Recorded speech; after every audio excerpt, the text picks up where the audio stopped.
स्वागत है आपका एक बार फिर। और आज हम बातचीत कर रहे हैं आरजेडी के वरिष्ठ नेता रघुवंश प्रसाद सिंह। इनके बारे में अक्सर ये कहा जाता है कि ये सही आदमी हैं लेकिन गलत पार्टी में हैं। बेबाक बोलने वाले एक ऐसे राजनेता हैं ये, जिनकी तारीफ इनके राजनीतिक विरोधी भी करते हैं। सर, न्यूज 18 से बात करने के लिए बहुत बहुत धन्यवाद। रघुवंश बाबू जो हैं वो हर समय अपने विवादों में रहते हैं, बयानों के चलते। लोग राजनीति में आते हैं तो दिमाग से काम लेते हैं, रघुवंश प्रसाद सिंह हर समय दिल से क्यों काम लेते हैं और ऐसे बयान क्यों देते हैं कि हर समय उस पर विवाद खड़ा हो जाता है? सच बात जोर से बोलो, करोड़ों की बात कहो, जब मौका मिले करोड़ों का सवाल उठाओ, हवा में दरखास्त करो। चूंकि जब हाथ में नहीं कुछ है तो बोलना ही भरना हमारा काम है। बट आप बहुत बार ऐसा बयान देते हैं रघुवंश बाबू जो पार्टी लाइन से अलग हटके होता है, तो क्या आप विवाद खड़े हो इसलिए बयान देते हैं? नहीं, आपको पता है कि किस बात पर विवाद होगा? वाक स्वतंत्रता कर्म नियंत्रणम इति जनतंत्र अनुशासनम। मैं जो महसूस करता हूं किसी मुद्दे पर, वह मुझे बोलने का अधिकार है और मैं बोलूंगा, बोलता हूं। पार्टी फिर फैसला जो करे उसको मैं मानता हूं। तो क्या आप पार्टी को सबक सिखाने के लिए बोलते हैं? ये वाक वाजिब हम लोग का वही थ्योरी है, सिद्धांत है कि वाक स्वतंत्रता, बोल हमको आजादी है, अभिव्यक्ति स्वातंत्र का सबको आजादी है। तो हम महसूस करते हैं से हम बोलेंगे, फिर पार्टी निर्णय कर ले उसको मैं मान लूंगा। अभी सवर्ण आरक्षण पर भी आपने वक्तव्य दे दिया जिससे बड़ा बखेड़ा खड़ा हो गया। आपकी पार्टी का स्टैंड कुछ और था, आपने कुछ और स्टैंड ले लिया। पार्टी का स्टैंड कहीं बहस करके निर्णय हो, प्रस्ताव हो, उसको देखा जाए। सन 2014 के घोषणा पत्र में साफ है सवर्ण को हम आरक्षण देंगे। तो इसका मतलब है कि संविधान में भी संशोधन आपके जैसे सीनियर नेताओं से और कोई इस पर मंतव्य नहीं लिया। बाबू लालू प्रसाद का भी एक बार नहीं कई बार बयान है कि सवर्ण को आरक्षण देंगे, नंबर 1। नंबर 2, वहां जो आरक्षण है दिया गया वो तो लॉलीपॉप है। 4.5 वर्ष पूरा कर चुके, अफरा तफरी में के बाद इसका कारण मूल था कि शेड्यूल कास्ट, शेड्यूल ट्राइब वाला जो कानून में उन्होंने सुधार किया सुप्रीम कोर्ट के फैसला के बाद, तो सवर्ण के नौजवान नाराज थे, तो उनको शांति करने के लिए उनको नहीं, इस पर तो हम लोग बात करेंगे रघुवंश बाबू कि एनडीए ने इसे क्यों लागू किया या क्यों इसकी घोषणा की। मैं बात कर रहा हूं कि इतना सेंसिटिव मुद्दा होता है, आप इतने बड़े नेता हैं इस पार्टी में, आपसे कोई राय नहीं लेता है, आपको पब्लिक स्पेस में आके बोलना पड़ता है। तो वही ना जो झटपट में आपकी पार्टी में डेमोक्रेसी खत्म हो गया, मतलब झटपट बिल आया और लोकसभा में पेश हुआ, तो लोकसभा में नहीं, कहीं अपोज नहीं है, लोकसभा में अपोज नहीं है। राज्यसभा में कम्युनिकेट ठीक नहीं हुआ, क्या हुआ, वहां लोग खिलाफ में मत डाल दिए, वो गलत हुआ। राजनीति में आइसोलेशन नहीं होना चाहिए। आपने तेजस्वी को सलाह दी है इस पे? ना, इस पर परामर्श हुआ, बाद में तो सब लोगों ने उसी को सपोर्ट किया है कि ठीक बात है, खिलाफ नहीं करना है। वो 8 लाख वाला मामला है, वो ठीक है। नहीं, बट आप ही की बात से जो मुझे समझ में आ रहा है कि कारण जो भी रहा हो, बट आपकी पार्टी के अंदर तो डेमोक्रेसी खत्म हो गया और आपके जैसे सीनियर नेताओं इतनी जल्दीबाजी, हाँ, तो लोग घोषणा पत्र भी नहीं समझा, न देखा, और जल्दीबाजी में ये निर्णय है, इसीलिए हमने उसी समय। आपको लगता है कि जो स्टैंड आपने पब्लिक स्पेस में ले लिया राज्यसभा में खासकर, तो आपको इसका लोकसभा में खामियाजा भुगतना पड़ेगा? 2019 चुनाव लोकसभा में नहीं ना हुआ, लोकसभा चुनाव में इसका खामियाजा, लोकसभा चुनाव की बात कर रहा हूं मैं, इसका खामियाजा राजद को भुगतना पड़ सकता है। नहीं, लोग समझ, आपने सवर्णों को नाराज किया, लोग समझ रहे हैं, किसी को नहीं। बार बार तो लोग बोल रहे हैं कि हम उनके खिलाफ नहीं है, उनके खिलाफ नहीं है, अपना हक मांगते हैं। तो इसलिए अब लोग धीरे धीरे समझ रहे हैं जो हम लोग पार्टी खिलाफ में। बट अगर लोग नहीं समझे तो आरजेडी को इसका खामियाजा भुगतना पड़ सकता है, वो मैं बोल रहा हूँ। खामियाजा तो लोग वक्ती तौर पर तो दिखेंगे कि क्यों इन्होंने खिलाफ किया, माने ये क्या कहते हैं, जुमले सही, तो उसको खिलाफ करने की क्या जरूरत थी, ये लोग मानते हैं। आपके जैसे नेताओं की, खासकर जितना आपका उम्र है, जितना आपका तजुर्बा है, जिस तरह की आपकी छवि है, आपकी भी बात पार्टी में क्यों नहीं सुनी जाती है? रघुवंश प्रसाद सिंह कैसे आरजेडी के लिए तो एक एसेट है वो, उसके बाद भी रघुवंश प्रसाद सिंह की बात नहीं सुनी जा रही है। रघुवंश प्रसाद सिंह को मीडिया और प्रेस के थ्रू बातें करनी पड़ रही है। ऐसा नहीं है, ये हम लोग तो बराबर कर रहे हैं आंदोलन, अब तो सब लोग बोल रहे हैं आंदोलन, जो संघर्ष होना चाहिए किसान के मुद्दे पर, बेरोजगारी के मुद्दे पर, ये भ्रष्टाचार के मुद्दे पर ऑफिस कचहरी में बिना घूस के कहीं कोई काम हो रहा है। बहुत तकलीफ है लोगों को, बेरोजगारी असली मुद्दा हो गया है अब। बट आप उन नेताओं में से हैं जिनका जन्म जो है वो आजादी से पहले हुआ, तो अब कितना लोकसभा चुनाव लड़ेंगे रघुवंश प्रसाद सिंह? और जनता की इच्छा पर है लड़ाई। तो हम लोग तो राजनीति माने बुराई से लड़ना, यही हमारा धर्म है, यही हमारा कर्म है कि जब तक बल अनुमान है हम लड़ते रहेंगे, लड़ रहे हैं। बट आपको ये लग रहा है कि जो आपके उम्र के लोग हैं उनका दौर अब खत्म हो गया है, और जो आपके बच्चे के उम्र के लोग हैं उन्होंने टेक ओवर कर लिया, इसी कारण से महत्वपूर्ण मुद्दों पर भी आपसे राय नहीं ली जाती है? राजनीति को ठीक होने के लिए आधा से अधिक उम्र वाले के लिए ही दोनों हाउस है। नौजवानों को तो जनता में संघर्ष करना चाहिए, ये है राजनीति का असल सिद्धांत। सर, ये आपके महागठबंधन की हम बात कर रहे हैं क्योंकि 2019 चुनाव एकदम सर पे है। ये आपको नहीं लग रहा है कि ज्यादा जोगी वाला मामला हो गया है? इतने सारे लोग जिनको कहीं कोई जगह नहीं मिल रही, वो महागठबंधन में आकर शामिल हो जा रहे हैं। पुराने जमाने से है कि जब जन आंदोलनों की सुनवाई नहीं हो, जनता की समस्याएं बढ़ती जाए, देश, लोकतंत्र, संविधान पर खतरा हो जाए, तो लड़ना पड़ेगा और सबको एकजुट होना पड़ेगा। एकजुट हो कहाँ पा रहे हैं? उत्तर प्रदेश में आपने देखा एकजुट नहीं हो पा रहे हैं। होना चाहिए अब नहीं तो। अच्छा, जो अखिलेश और मायावती के बीच में जो उत्तर प्रदेश में हुआ है, आपको लगता है ठीक हुआ, संतुष्ट हैं आप? नहीं, गठबंधन हुआ, महागठबंधन नहीं हुआ। कांग्रेस को साथ रखना चाहिए, और अभी भी हम इस राय के हैं कि अभी भी समय है, कांग्रेस और दोनों पार्टी के नेता लोग बैठ करके तय करें। एकजुट होना जनता की मांग है, जनता की इच्छा है। तो जो गैर भाजपाई जो वोट है उनमें आपका मानना है कि बिखराव नहीं होना चाहिए, और जो उत्तर प्रदेश में जो हुआ है उससे आप? नहीं, हम पूर्णतः संतुष्ट नहीं है, प्रसन्न है। जो दो कम से कम एकजुट हुए रहते तो सब अलगो लड़ सकते थे, तो दो एकजुट हुए। लेकिन और जो कांग्रेस छूटे हुए हैं उनको भी रहे, चूंकि हमको लगता है कि उन दोनों नेताओं ने और पार्टी ने केवल प्रदेश को सामने रखा है, देश को सामने रखना चाहिए। चूंकि देश का सवाल है, देश बचाना है, संविधान बचाना है, तो इसलिए उनको कांग्रेस के साथ, बिना कांग्रेस के कैसे विकल्प तैयार होगा? राष्ट्रीय विकल्प न देना पड़ेगा। नरेंद्र मोदी जी हटेंगे तो इधर राष्ट्रीय विकल्प का रूप दिखाना पड़ेगा। तो राष्ट्रीय विकल्प का माइनस कांग्रेस कैसे होगा?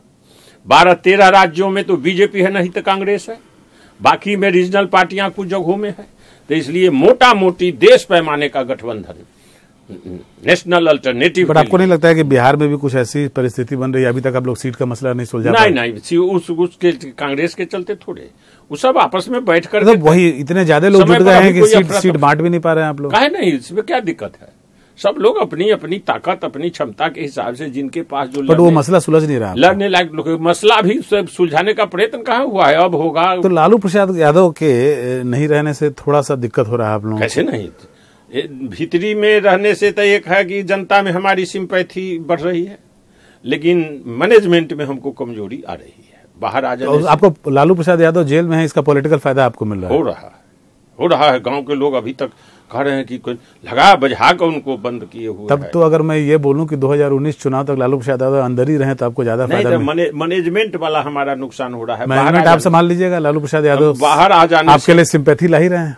नहीं तो लेकिन हम लोग उम्मीद करते हैं कि वो बाहर आ जाएंगे, तो सिंपैथी खत्म हो जाएगी आपकी? तब नहीं, सिंपैथी बाहर आने से थोड़े होगी, सिंपैथी तो है ही। पॉलिटिकल लाभ आपको मिल रहा है वो नहीं मिलेगा। वक्ती तौर पर जमानत पर बाहर आवेंगे तो उससे थोड़े सिंपैथी खत्म होगी। सब लोग जान रहे हैं कि मार मामला करके और नया मामला कर रहा है, परिवार पर, एक परिवार पर लग गया है। रघुवंश बाबू, कांग्रेस ने अभी 3 प्रदेश में सरकार बनाई है अपनी, तो उसके बाद उसको ध्यान में रखते हुए आपको क्या लगता है बिहार में कितनी सीटें कांग्रेस डिजर्व करती है? सीटों की संख्या से हमको यही ना परहेज है। कांग्रेस पार्टी में या कोई भी पार्टी हो, जो भी हमारे हिस्सेदार लोग हैं, सब लोग बैठे अब बताएंगे कि ये सीट हमको चाहिए, हम फलना के लड़ावेंगे। अभी तो एबीसीडी उम्मीदवार नहीं ना चलेगा, जब लहर चलती है उस हालत में एबीसीडी उम्मीदवार को कोई नहीं देखता, जीत हो जाती। लेकिन जबकि हमारा उद्देश्य है कि किसी हालत में भाजपा को पराजित करें, देश को बचाएं। उसी लहर के चक्कर में आपको भी हारना पड़ा, रामा सिंह जैसे। हाँ, तो लहर का असर होता है ना, मोदी लहर तो थी, उसी का शिकार हुआ। हाँ, तब क्या बाद में लोग अफसोस कर रहे हैं कि गलती हो गई, हवा रही। गांव के लोग यही बोलते हैं, कोई पार्टी हो कोई जाति हो, गलती हो गई, हवा रही, यही बोलते हैं। हवा का शिकार रघुवंश प्रसाद भी हो जरूर। अभी प्रियंका गांधी को लॉन्च किया कांग्रेस ने, तो आप इसे कांग्रेस का मास्टर स्ट्रोक मांगते हैं? बिकॉज कांग्रेसी नेता तो मानते हैं इसका फायदा होगा। स्वागत योग्य कदम है। वर्षों से प्रतीक्षा थी, मांग हो रही थी कि श्रीमती प्रियंका गांधी को आगे फ्रंट में लाया जाए, तो लोग ले आए हैं। अच्छा है, स्वागत है, सब लोग बधाई दे रहे हैं। तो आप ये मानते हैं कि प्रियंका जो है वो राहुल गांधी से ज्यादा योग्य उम्मीदवार हैं? अब शेष नहीं, एक जोर हो न गया, नहीं, उनसे ज्यादा योग्य हैं और उनसे ज्यादा कैसे कहा जाएगा, लेकिन है कि उनके आ जाने से और काम में जोर बढ़ेगा, काम में गति बढ़ेगी, प्रभाव में भी असर बढ़ेगा। अच्छा, आप राहुल गांधी को प्रधानमंत्री के योग्य उम्मीदवार मानते हैं कि नहीं मानते हैं? आपका क्या मानना है इस पर बड़ा डिबेट है। कोई डिबेट की जरूरत नहीं। लोकतंत्र माने वोट का राज, जो जिसकी जितनी संख्या भारी उसकी उतनी हिस्सेदारी, तो उसको कैसे कोई इग्नोर कर सकता? जो बड़ा आपकी पर्सनल व्यक्तिगत राय क्या है इस बारे में? आप राहुल गांधी को मानते हैं योग्य हैं प्रधानमंत्री पद पर बैठने की? योग्यता ही वोट से होता है कि योग्यता ऐसे व्यक्ति से योग्यता किसको? नरेंद्र मोदी तो कितने दिनों से थे जनरल सेक्रेटरी, उनका तो पब्लिक लाइफ का काफी जनरल सेक्रेटरी थे, प्रचारक थे, तब उसके बाद पार्टी में आए तो जनरल सेक्रेटरी हुए, वही में से मुख्यमंत्री हुए। ये श्री राहुल गांधी को भी तो प्रधानमंत्री बनने का मौका मिला था, मंत्री बनने का मौका मिला, प्रधानमंत्री बनने का, लेकिन उन्होंने इनकार किया। तो कोई अब नया बनना चाहता है, तो पोस्ट छोड़ चुके हैं। उस समय नहीं बन सकते थे, अपने बन सकते थे। बिहार में राबड़ी देवी जब सीएम की कुर्सी पर बैठ सकती हैं, जब कहा कि इसलिए ना मैं कह रहा हूँ कोई क्वालिफिकेशन नहीं था, इसलिए ना मैं कह रहा हूँ कि वोट है, जिनका वोट है वो ना योग्यता है राजनीति में। या नौकरी नहीं ना करनी है। बट इतना लंबा आपका पॉलिटिकल करियर है, इतना आपका एक्सपीरियंस है, तो योग्यता आपकी तो देखी नहीं गई। जब बनाना हुआ तो राबड़ी देवी को बना दिया गया, जबकि आप पुराने मित्र भी हैं। कहते हैं विधायक दल में, मान लिया जो विधायक दल जिसको चुने, इसीलिए ना मैं कह रहा हूँ, तो इसका मलाल तो होता होगा। कोई मलाल नहीं। लोकतंत्र मैं मानता हूँ, जिन वोट का राज, विधायक चुने हुए विधायक दल जिसको चाहे चुन ले, तो उनको चुन लिया तो उसमें क्यों इतराज करने जाए जो हम ज्यादा काबिल हैं? आपको कभी न कभी ये कचोटता, वोट का राज ये कचोटता नहीं होगा आपको कभी न कभी? कभी नहीं। वोट का हमको लोग पूछे, प्रेस के लोग पूछे, आपका नाम नहीं आ रहा है, हमको तो नाम कोई प्रस्ताव नहीं किया, न सपोर्टर है, तो हम क्या करें?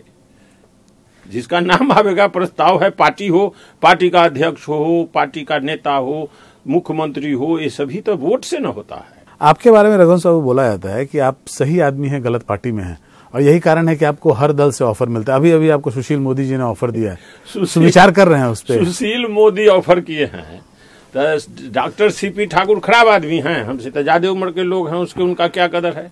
श्री शत्रुघ्न सिन्हा की क्या हालत है, दुर्गति है उसमें। श्री आडवाणी जी, LK आडवाणी, जिन्होंने पार्टी को खड़ा किया, उनकी क्या स्थिति है? वो मुरली मनोहर जोशी साहब पुराने, वैसे तो आपकी भी स्थिति बहुत कोई आरजेडी में अच्छी नहीं है, तो वो तो फिर हमको क्यों कहते हैं? आप जहाँ हैं वैसे वहाँ भी अपनी पार्टी में वही स्थिति आपकी भी है। अपनी पार्टी में उनके बुजुर्गों, अगर मैं ये बोलूं कि जैसे LK आडवाणी वहाँ मार्गदर्शक मंडल में बैठे हुए हैं, वैसे रघुवंश प्रसाद भी आरजेडी में मार्गदर्शक मंडल में है, तो गलत क्या? सरजमीन पर लड़ने वाले हैं हम, तो नहीं है कहीं, लेकिन सरजमीन पर हम आप लोग की स्थिति कमोवेश वो मार्गदर्शक मंडल वाली हो गई है।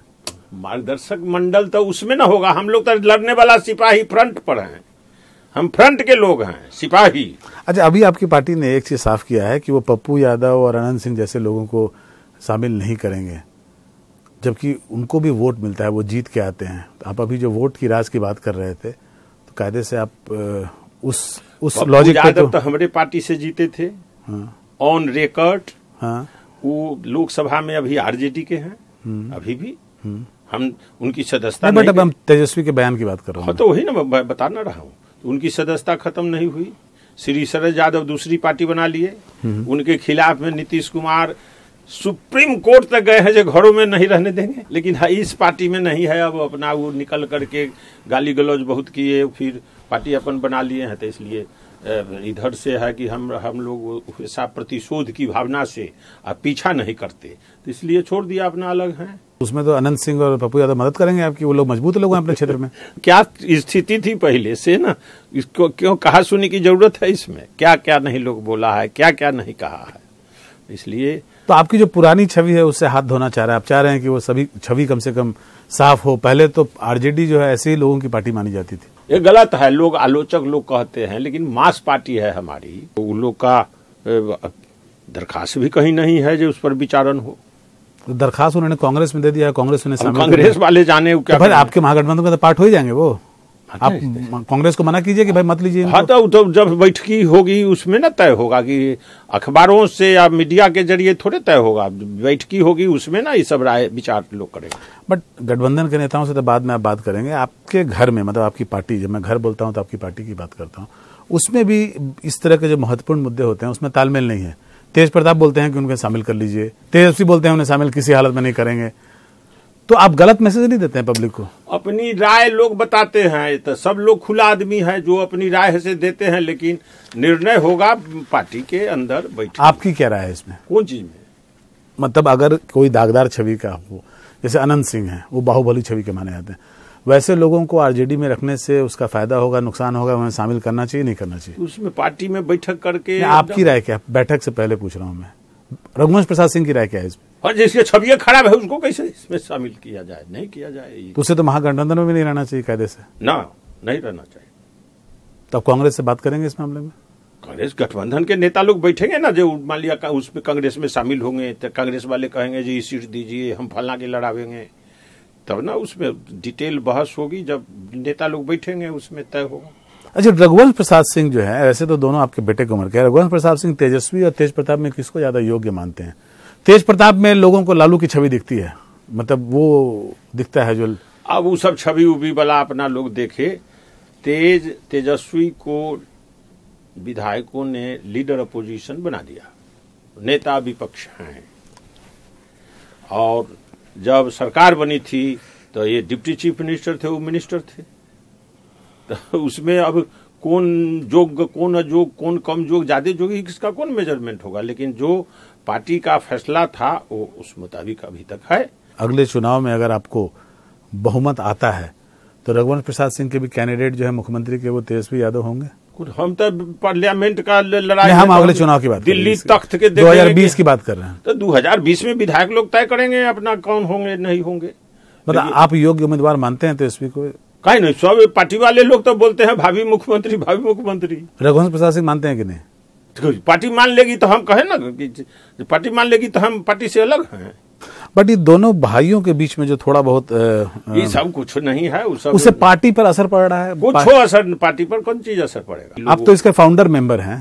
फाउंडर मेंबर है, लालू प्रसाद यादव के मित्र भी हैं। इस पार्टी में एक चीज तो तय है कि रघुवंश प्रसाद सिंह, अब्दुल बारी सिद्दीकी जैसे जो फाउंडर मेंबर्स हैं, जो पुराने लोग हैं, उनका नंबर कभी नहीं आएगा यहाँ। लोकतंत्र हम माने हैं तो नंबर आएगा वोट से कि अपना मने दरखास्त देकर उसमें। नहीं, मतलब सत्ता जब भी घूमती है तो वो लालू जी और उनके परिवार के इर्द गिर्द घूमती है। आप लोगों का नंबर कभी नहीं अभी तक नहीं। आप मार्गदर्शक मंडल में ही बने रहेंगे। मार्गदर्शक मंडल क्या होता है हम नहीं जानते। बीजेपी में मार्गदर्शक मंडल का पोस्ट है, हम लोग के यहाँ तो इन्फेंट्री जवान है लड़ने वाला। देखिए, आप तो पुराने ओल्ड स्कूल ऑफ थॉट वाले आदमी है रघुवंश बाबू। अब आ गया है ट्विटर युग, आ गया है। तेजस्वी जैसे लोग जो है वो, तेजस्वी या तेज प्रताप जैसे जो नौजवान है वो फ्रंट में आ गए। तो रघुवंश बाबू जैसे जो पुराने नेता हैं उनका दौर खत्म हो गया, वो हाशिए पे चले गए, इस बात को मानते हैं आप?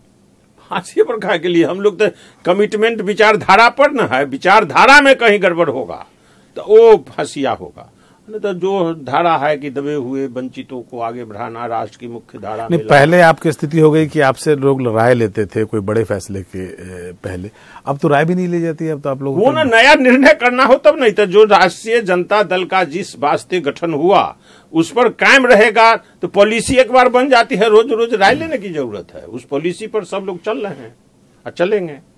अब जो स्थिति आ गई है कि तेज प्रताप रोज ऑफिस जाते हैं, आरजेडी ऑफिस में दरबार लगाते हैं अपना, और रामचंद्रपुर में ऑफिस जाना ही छोड़ दिया। उस दिन के बाद से वो ऑफिस ही नहीं गए हैं।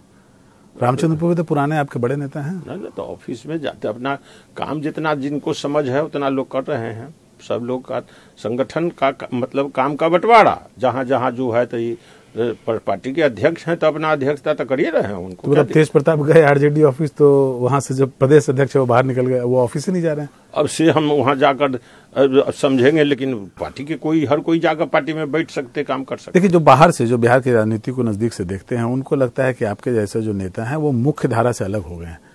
मुख्य धारा से अलग हो गए हैं, या तो आपने खुद को अलग कर लिया या आपको अलग कर दिया गया। ये बाहर से दिखता है। जो कहाँ दिखता है लोग, हम तो पार्टी का के लिए जो निर्णय है, लड़ाई है, संघर्ष है, आंदोलन है, सभा है, प्रदर्शन है, जुलूस में हमेशा सब जगह मुस्तैद है ही। तो कौन बात से लोग पूछता है जी अलग हो गए और अलग थलग पड़ गए, कौन बात से? सब बात में तो हम लोग हैं ही, मुस्तैद हैं। वो सारी बातें तो अभी हमने तुरंत की। आपकी पार्टी की जो राय है और आपकी राय बिल्कुल अलग है, चाहे वो सवर्ण राय अलग अलग होने के बाद जो पार्टी का निर्णय होता है वो ना लागू होता। और आप लोग जो आरजेडी के जो ओल्ड लालू प्रसाद यादव के जो मित्र लोग हैं, जो पुराने लोग हैं, तो आप लोग बलिदान देने के लिए बने हुए हैं। आपने पहले राबड़ी देवी के लिए बलिदान दिया और अब उनके बेटों के लिए बलिदान देंगे। वक्ती तौर पर ऐसा निर्णय होता है, इसमें बलिदान का कहाँ है? असली तो है हमारा कमिटमेंट जनता के प्रति, पीपुल के प्रति, जो सिद्धांत है उसके प्रति, उसमें कहीं कोई समझौता नहीं है। इधर कोई जिसको मौका मिलेगा उस समय बलिदान देने के लिए रघुवंश प्रसाद सिंह बलिदान के लिए तो हम लोग जन्मे लिए हैं, इसमें कौन संकोच की बात है? तो रघुवंश प्रसाद सिंह कभी क्यों नहीं चेहरा हो सकते हैं आरजेडी के मुख्यमंत्री के, या अब्दुल बारी सिद्दीकी क्यों नहीं हो सकते? पार्टी बैठक करके ना बोलेगा जो इनको चुन लिया जाए, तो हम लोग का नाम नहीं आता है तो हम लोग क्या करें? दरखास्त दे, केकरा ये दरखास्त? उसी को हाशिए पे बोलते हैं ना, हाशिया पे करते, कोई नाम नहीं लेगा आपका। आपकी कोई चर्चा ही नहीं कर रहा। हम क्या करें उसका? हम अपना काम करेंगे कि हम कहेंगे कि चर्चा हमारे नाम के प्रस्ताव करो? नहीं, इस बात की आपकी मैं दाद देता हूं कि इतना कुछ होने के बावजूद भी आप एक शब्द भी नहीं बोल रहे हैं पार्टी के खिलाफ, और ना अपने मित्र के जो बच्चे जो आज के दिन में ड्राइविंग सीट पे हैं उनके खिलाफ बोल रहे हैं। आपका तो लालू प्रसाद यादव से बहुत ही पुराना रिश्ता है, तो ये कमिटमेंट का राज क्या है? क्या कमिटमेंट है कि आज वो जेल में भी आपके मित्र हैं, उसके बाद भी रघुवंश प्रसाद सिंह यहाँ झंडा उठाए हुए हैं, चाहे कितना भी बलिदान देना पड़े? सुख के सब साथी, दुख में न कोई, उसी का मैं ध्यान रखता हूं। अब बाह गहो के लाज, जो किसने साथ निभाया, ये सभी है कि कठिन घड़ी है तो उसमें हम लोग का कमिटमेंट है कि उसमें अलग नहीं होने का, साथ देने का। पर ऐसी कभी भी तो घड़ी आई होगी जबकि रघुवंश प्रसाद सिंह को लगा होगा कि भाई लालू प्रसाद के इस फैसले से मुझे बहुत तकलीफ पहुंच रहा है, या तो आपने अपने तकलीफ जाहिर की होगी या आपको लगा होगा कि अब नहीं निभा सकता। उससे बातचीत होती ही रहती है, कई बार डिफरेंस ऑफ ओपिनियन भी होता है, लेकिन म्यूचुअल अंडरस्टैंडिंग से हल हो जाता है। ऐसे बहुत बार हुआ। हम कुछ वाकया जानना चाहते हैं आपसे। आप सामने बैठे हैं तो आपको होता है कभी। जननायक कर्पूरी ठाकुर थे, उस समय भी डिफरेंस हो जाता था। किस मुद्दे पे आपकी लालू प्रसाद यादव सबसे ज्यादा डिफरेंस? चौधरी चरण सिंह जी चेयर प्रेसिडेंट थे, पार्टी के हेड थे। एक टिकट के मुद्दे पर हम कर्पूरी जी में डिफरेंस हो गया, कभी नहीं हुआ था। तो फिर बाद में कर्पूरी जी को प्राधिकृत कर दिया गया, निर्णय हुआ, कर्पूरी जी ने जो निर्णय किया हम भी मान गए। तो उसी तरह से कहते हैं कैबिनेट में आंध्रा में काउंसिल का गठन था, श्री शरद पवार और बाबू लालू प्रसाद दोनों खिलाफ बोल रहे थे, हम पक्ष बोल दिया तो लालू जी कंसीड कर गए, नहीं अब बहुमत हो गया, इसको पास किया जाए, न तो अड़चन हो गया था, कांग्रेस वाले बेचैन हो गए थे, परेशान हो गए थे। इसलिए जहां कहीं भी होता वहां हम अपनी राय रख देते हैं। वाजिब बात जो मैं महसूस करता हूं उस पर कभी कभी वो कंसीड भी कर जाते हैं जो नहीं ठीक है। कोई हमारी राय से अलग निर्णय ले लेते तब बाद में वो कबूल कर लेते जो हाँ गलती हो गई। रघुवंश बाबू तो कह रहे थे, मना किए थे, बाकी हम ही से गलती हो गई, तो उसके बाद क्या करिएगा? अगर रघुवंश बाबू सवर्ण नहीं होते तो शायद राजनीति में बहुत आगे होते, मानते हैं? अब ये हम क्यों गलत जाति में पैदा हो गए आप? अब ये जाति तो यहाँ घेरा लोग बनाए हुए है और हम लोग तो नहीं, अगर आप सवर्ण नहीं होते तो आप शायद राजनीति या तो जाति व्यवस्था तो यहाँ देश के लिए ले डूबू संस्था है, जात पात के ही चलते ज्यादा देश का नुकसान हुआ है और देश पीछे गया है। तो इसलिए जितना महान पुरुष लोग थे सब लोग जाति तोड़ने के पक्ष में थे। बाबू जयप्रकाश नारायण जनऊ तोड़ो आंदोलन, डॉक्टर लोहिया जात तोड़ो आंदोलन, बाबा साहेब अम्बेडकर जाति को खत्म करो, ये सभी महापुरुष लोग पहले से सवाल उठाते रहे हैं। लेकिन जात की जड़ इतनी गहरी है पहले से, उसका खमियाजा आपको भुगतना पड़ता है। खमियाजा देश भुगत रहा है, हम भुगत रहे हैं तो कौन बड़ी की बात है? देश भुगत रहा है जाति का खमियाजा पुराने जमाने से। नहीं तो कर्ण बोल रहे हैं वहां की जाति जाति रटते जिनकी पूजी केवल पाखंड, जाति पूछना है तो देखो यह मेरा भुजदंड। यही न कर्ण कहा जे अर्जुन से मैं ज्यादा बाण चला सकता हूं। रश्मि रतीक में हता ऊंच नीच का भेद न माने वही श्रेष्ठ ज्ञानी है, दया धर्म जिसमें हो वही पूज्य प्राणी है। जय हो जग में जले जहां भी, नमन पुनीत अनल को, जिस नर में भी बसे हमारा, नमन तेज को बल को। इस बात में कोई सच्चाई है क्या कि जब आरजेडी को 4 सीट आए थे और कांग्रेस ने उसे शामिल नहीं किया था मंत्रिमंडल में, उस समय भी रघुवंश प्रसाद सिंह को ऑफर मिला था कि आप आइए और केंद्रीय मंत्री बन जाइए, ग्रामीण विकास मंत्री? क्या वाकया था वो? शुरू में हुआ था कि स्पीकर बना दिया जाए, अखबार में छपा था, बाबू लालू प्रसाद ने कहा जे स्पीकर में नाम छापता, तो हम कहे जो हम स्पीकर बन जाएंगे तो आपकी पार्टी खत्म हो जाएगी। तो बात वहीं रुक गई। उसके बाद कई बार हुआ, कांग्रेस वालों ने जो हाँ इनको समाधो भेजे हमारे यहाँ, लेकिन हम कहा जे पोस्ट के लिए इधर से उधर होना मंजूर नहीं। मतलब पोस्ट के लिए पार्टी आपको शायद केंद्रीय मंत्री बनाया जा रहा था, ग्रामीण विकास मंत्री? हाँ जे इन्हें चल रही है तो मंत्री, हम कहीं ना है पोस्ट के लिए इन्हें होने ना जाए। इसको भी तो बलिदानी बोलते हैं ना? तो हम लोग तो बलिदानी हैं ही, इसमें कौन शक है। सावधान पद या पैसे से होना है गुमराह नहीं, सीने पर गोली खाकर भी निकले मुख से आह नहीं, ये हम लोगों ने सीखा है। नीतीश कुमार और सुशील मोदी लगातार ये वक्तव्य दे रहे हैं कि बिहार में 40 सीट पर उनका कब्जा होगा। तो रघुवंश बाबू या आरजेडी की या महागठबंधन की, क्योंकि आप उसके बड़े थिंक टैंक है इसलिए आपसे सवाल बनता है, क्या रणनीति है इसको रोकने के लिए? खाता खुलना मुश्किल उनका हो जाएगा, खाता खुलना मुश्किल हो जाएगा। क्यों कि नरेंद्र मोदी जी के जुमलेबाजी से लोग परेशान हैं। कहां एक भी काम कोई बता दे। उस दिन तो सीपी ठाकुर जी थे पुराने। तो नीतीश कुमार नरेंद्र मोदी बड़े फैक्टर तो रहेंगे ना चुनाव में, ये तो मानेंगे आप? नीतीश कुमार सुनना पर हैं, कहीं फालतू पोस्ट पर हैं, इसलिए नामों लोग लेता है, न तो कोई नाम लेवा है उनका, कोई नाम लेवा नहीं है। दोनों बातों से उनके बात पर कोई भरोसा नहीं है। क्या क्या बोल गए थे, कितने बोरे भेजे गए, नौ केस, डीएनए में खराबी के जांच करो। हम लोगों ने स्वाभिमान रैली किया, आज बिहार को गालियां हुई और उसी के चरण धोने चले गए। लोग सवाल उठाता है, जो उसने कहा डीएनए में खराबी, ओकरे में शामिल हो गया। नंबर 1 कहा मिट्टी में मिल जाऊंगा, भाजपा से हाथ नहीं मिलाऊंगा, तो भाजपा से हाथ मिला लिए, मिट्टी में मिले कि नहीं मिले वो जाने। कहा नरेंद्र मोदी की बीजेपी अब हो गई अटल अडवाणी की राह से भटक गई है, हमारा 17 वर्षों का गठबंधन टूट गया। सुशील मोदी सबके बर्खास्त कर दिए, त्यागपत्र का मौका नहीं दिए। 13 जून सन 2013 को उनका बयान और 16 का हटाने का निर्णय, 21 के उन लोगों ने विश्वासघात दिवस मनाया। अभी श्री सुशील मोदी जयगान लगा रहे हैं।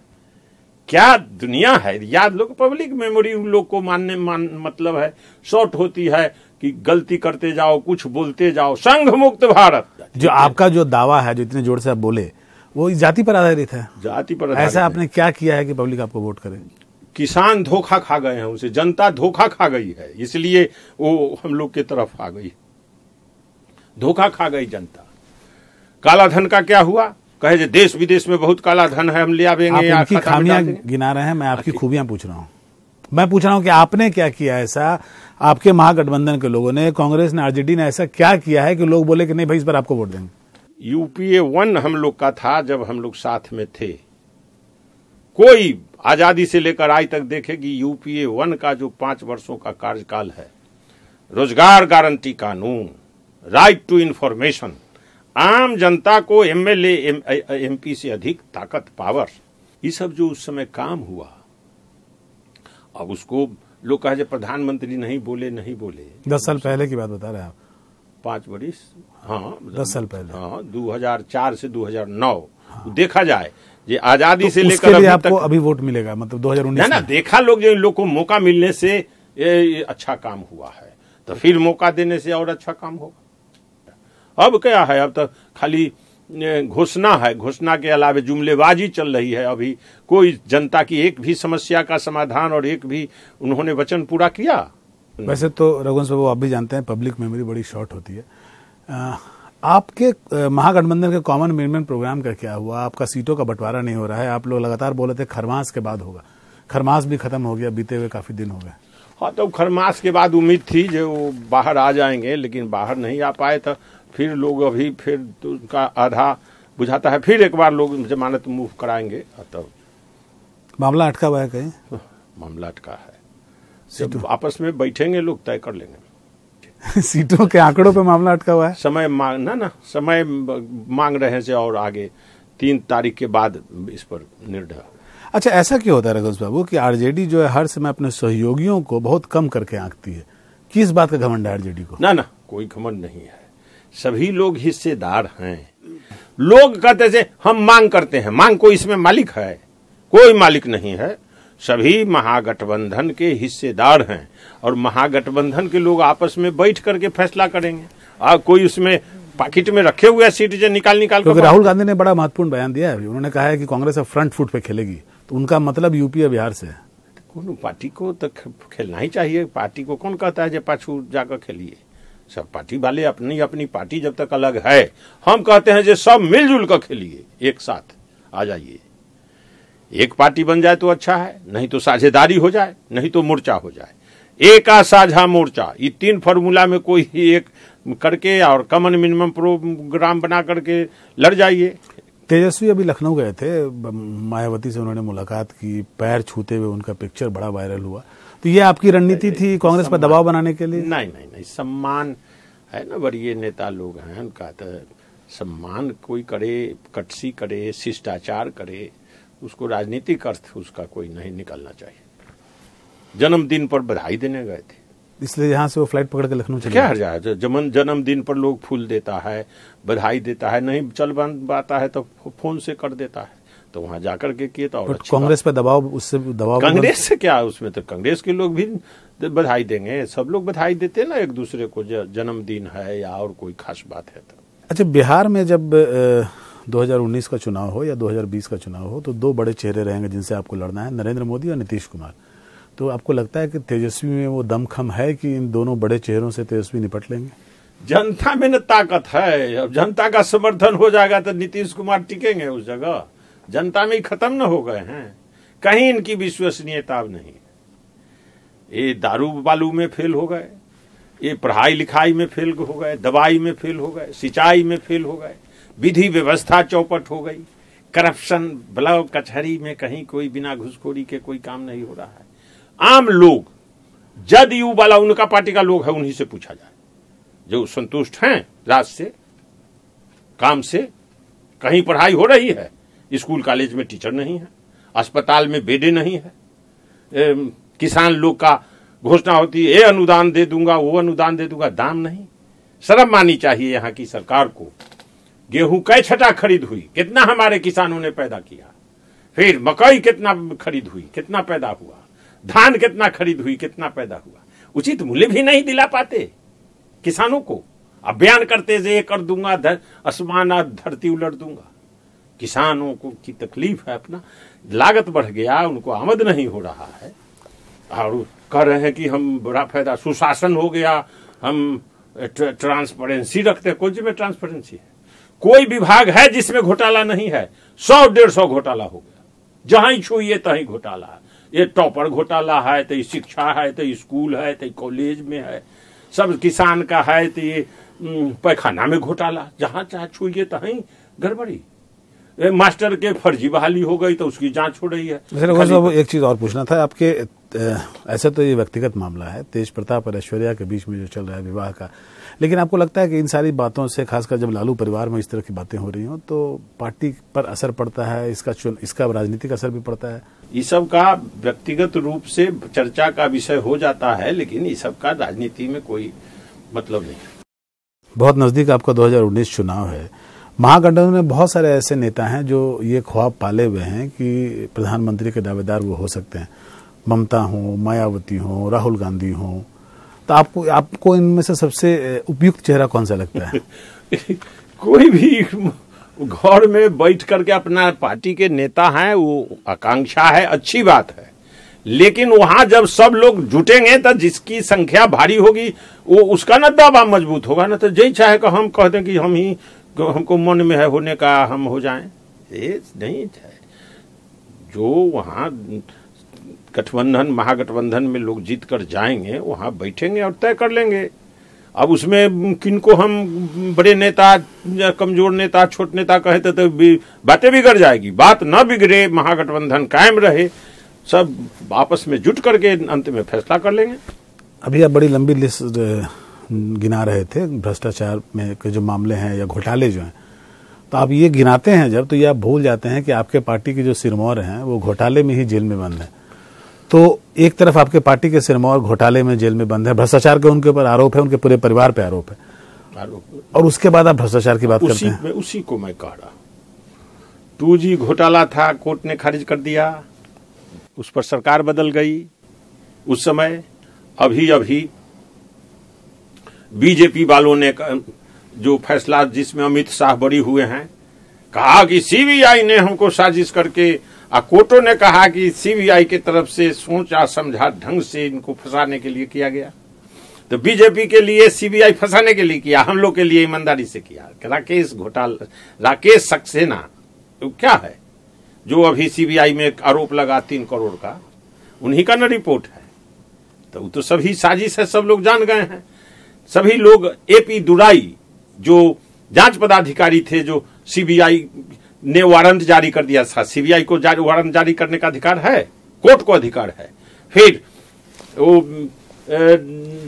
मिलिट्री के बुला लिया था, उसकी जांच हुई, एपी दुराई ने जांच की, उसने किताब लिखी है pursuit of the law and order, उसमें सीबीआई वर्सेस लालू यादव एक चैप्टर है, उसको लोग देखे। फिर who won CBI A naked truth, उसमें निष्कर्ष निकाला श्री BR लाल, हरियाणा IPS केडर के पदाधिकारी हैं। Who won CBI A naked truth, उसमें 11 मामले उसने गिनाए हैं, जिसमें राजनीतिक आकाओं के कहने के आधार पर सीबीआई किसी को पकड़ती है, छोड़ती है, उसने निष्कर्ष निकाला है। सारी बातों का जिक्र है किताब में। प्रथम जो चार्जशीट हुआ था उसमें लालू जी का नाम नहीं था, ये लोगों को मालूम है कि नहीं। डीजी ने जो चार्जशीट जमा किया नहीं था। अभी जो रेलवे वाला घोटाला हुआ है उसमें, रेलवे वाला घोटाला में तो श्री जो आलोक वर्मा है, उन्होंने बयान किया कि सीबीआई में 2 बार जांच कराई गई, लीगल विंग ने कहा जो मामला नहीं बनता है, लेकिन किसी हिसाब से था जो इनको फंसाना है, नाम जोड़ना है, तब हुआ। न तो 2 बार लीगल विंग ने खारिज कर दिया था जो मामला नहीं बनता है, पर्याप्त साक्ष्य नहीं है। इसलिए किसी हिसाब से वही सीबीआई में कहा सुनी, अभी तक सुप्रीम कोर्ट में कई मामले चले गए, वही सीबीआई के कहने के आधार पर ये सब मामला बनता। शुरू में हुआ कि सीबीआई ने के भी लीगल विंग ने कहा नहीं बनता है, लेकिन इनको फंसाना है, परिवार को कैसे उजड़ा कर रखना है, धूमिल करना है छवि के से, भाई ये लोग हेरा फेरी किए हैं, नहीं तो कहाँ मामला है। अच्छा रघुवंश बाबू, बस अब अंतिम 2 सवाल आपसे। एक तो मनरेगा जो है इस देश में रघुवंश प्रसाद सिंह का कॉन्सेप्ट माना जाता है। मनमोहन सिंह की सरकार ने इसको लागू किया, लेकिन कभी भी खुल के उन्होंने आपको क्रेडिट नहीं दिया। इसका मलाल है आपको? कोई मलाल नहीं है। हमारा है कि सुनहु भरत भाभी प्रबल बिलखी कहि मुनिनाथ, हानि लाभ जीवन मरण जस अपजस विधि हाथ। इसलिए हम काम किए जा फल की चिंता मत करना इंसान, ये है गीता का ज्ञान। तो इसलिए हमने काम किया। अब किसके नाम पर गया, कौन अपना नाम भजावे, उससे हम लोग को मतलब नहीं है। उससे मतलब रखने से काम कमजोर हो जाता। इसलिए काम हमने मुस्तैदी से और किया, और उसमें प्रधानमंत्री डॉक्टर मनमोहन सिंह जी, श्रीमती सोनिया गांधी और सब कांग्रेस के भी नेताओं ने भी सहयोग किया, तब उतना बड़ा काम हम कर सके। नहीं तो वो रोजगार गारंटी कानून का अभी और निखरेगा। दुनिया के पैमाने पर अध्ययन करने आ रहे हैं रिसर्चर लोग। ये दावा करते प्रधानमंत्री नरेंद्र मोदी जी, जनधन योजना में 30 करोड़ का खाता उन्होंने खुलवाया, दावा किया है। 10 करोड़ के खाता रोजगार गारंटी कानून इनके राज में आने से पहले है। 10 करोड़ खाता, कैश से भुगतान नहीं होगा, बैंक में खाता खुलेगा, बैंक नहीं है तो पोस्ट ऑफिस में खाता खुलेगा, मजदूरों को भुगतान होगा। मजदूरों की बार्गेनिंग कैपेसिटी बढ़ी, देश भर में का राइट टू वर्क उनको मिला। तो इसलिए ये वर्ल्ड लेवल पर इसकी प्रशंसा हुई है, हो रही है। हेरा फेरी नीचा में है, उसका कार्रवाई कराई, सख्ती, निगरानी, ये सब हो, जांच पड़ताल, लेकिन वो है। इन उतर कहे थे जो मॉन्यूमेंट है, फेलियोर का हम रखेंगे, मोमेंटो रखेंगे, उदाहरण हम बनाकर रखेंगे। बाद में 10 वर्षीय योजना बनाए, हम लोगों को तो नहीं खबर किए, लेकिन 10 वर्षीय योजना हुई। उसमें हमने सुझाव दिया है अभी भी कि रोजगार गारंटी कानून में मजदूर को रोजगार की गारंटी है, लेकिन किसानों को अब मजदूरों का अभाव हो रहा है। किसान कहता है कि हमको मजदूर गारंटी करिए, इसलिए रोजगार गारंटी कानून के हिसाब से मजदूर अब किसानों के खेत में जोतनी, तमनी, कुरनी, दौनी, ओसौनी, पटौनी, केरौनी, झरनी, बहरनी सब करे और मजदूरी रोजगार गारंटी से मिले तो किसानों को भी सहूलियत होगी और किसान और मजदूर के बीच में समन्वय होगा। ये हम बार बार सुझाव दे रहे हैं, बाकी माना नहीं जा रहा है। ये नीति आयोग में जाकर फंस गया है। रोजगार गारंटी कानून से मजदूरी का भुगतान हो, किसान के खेत में काम हो, मतलब किसानों को मजदूरी में सब्सिडी मिले, ये है किसानों के हित में भी, देश हित में भी है और प्रदेश हित, सभी हित में आर्थिक हित है। इस पर विचार करने वाला नहीं ना है। उन लोग गरीब आदमी या किसान उनका विषय नहीं है, उनका विषय है पूंजीपति जिनकी संपत्ति में भारी वृद्धि हुई है नरेंद्र मोदी के राज में। गरीब आदमी तो और गरीब हुआ है, गैर बराबरी बढ़ी है। अब बड़े आदमी मालो माल हो गए, कई गुना संपत्ति बढ़ गई। अंतिम सवाल रघुवंश बाबू, आप इस उम्र में भी बड़े तंदुरुस्त, बड़े फिट आप दिखते हैं।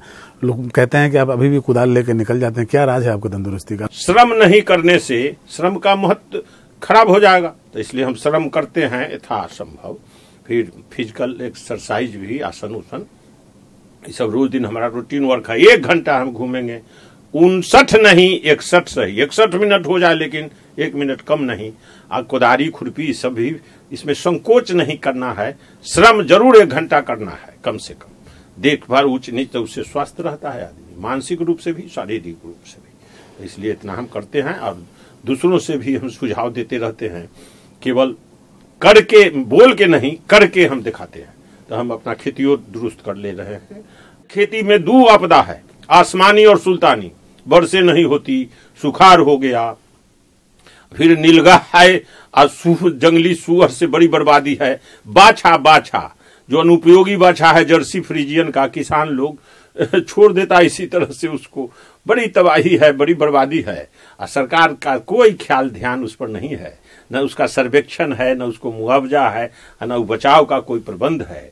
बहुत किसान तकलीफ में है। कोई किसान जब तकलीफ में रहेगा तो देश खुशहाल कैसे माना जाएगा? तो इसलिए किसान पर ध्यान करना, पढ़ाई पर ध्यान करना। पढ़ाई कहीं नहीं हो रही है, कहीं नहीं पढ़ाई है। ईमानदारी का सवाल है, जो स्कूल हो, कॉलेज हो, शिक्षक नहीं है। देश में 10 लाख, प्रदेश में 2 लाख शिक्षक की कमी। BN college, science college, LS college, constituent college में तो 10,000, 15,000, 5,000 लड़का लड़की, 1-2 टीचर, पढ़ाई नहीं हो रही है। हाई स्कूल का भी वही हाल है, 1500 टीचर, 1500 लड़का लड़की, 2 टीचर, 1 टीचर, क्या पढ़ाई हो? जी बिल्कुल। चलिए, न्यूज़ 8 से बात करने के लिए बहुत बहुत धन्यवाद रघुवंश, बहुत बहुत धन्यवाद। तो अपने बेबाक बोल के लिए जाने जाने वाले ये थे रघुवंश प्रसाद सिंह, जो कि एक बहुत ही महत्वपूर्ण भूमिका में होंगे अगर आने वाले चुनाव में इनकी पार्टी अच्छे आंकड़े लाती है। इस खास मुलाकात में हमसे जुड़ने के लिए बहुत बहुत धन्यवाद। न्यूज़ 18 पे खबरों का सिलसिला जारी रहेगा।